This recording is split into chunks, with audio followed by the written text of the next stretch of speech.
Doctor BR Ambedkar Konaseema జిల్లా రాజోలులో ఉప ముఖ్యమంత్రి కె పవన్ కళ్యాణ్ ఈరోజు పర్యటించారు. పర్యటనలో భాగంగా కేసనపల్లి తీర గ్రామాల్లో డ్రైనేజ్ నుంచి వస్తున్న సముద్ర జలాల కారణంగా దెబ్బతిన్న కొబ్బరి చెట్లను పరిశీలించారు. అనంతరం సంబంధిత రైతులతో ముఖాముఖి నిర్వహించి వారి సమస్యలు అడిగి తెలుసుకున్నారు. అనంతరం రోడ్డు మార్గాన శివకోడుకు చేరుకున్న పవన్ కళ్యాణ్ పల్లె పండుగ 2.0 పైలన్ను ఆవిష్కరించారు.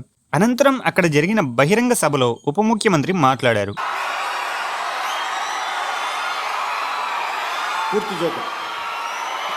టైం లైన్ చెప్పడానికి నాకేముందంటే నాకు అది ఏ స్థాయిలో ఉందో తెలియట్లేదు. అందుకని మీరందరూ సంసిద్ధంగా ఉంటే వచ్చే సంవత్సరం లోపే దాన్ని నేను కూడా కొంత నా వ్యక్తిగత నిధులు ఇస్తాను దానికి. అలాగే మన ఎండోమెంట్స్ డిపార్ట్మెంట్తో మన మంత్రి గారితో కూడా మాట్లాడి దానికి కావాల్సిన నిధుల్ని నేను సమకూర్చి మీకు పరమశివుడి ఆశీస్సులు ఉండేలాగా మనందరికీ ప్రయత్నం నేను చేస్తాను.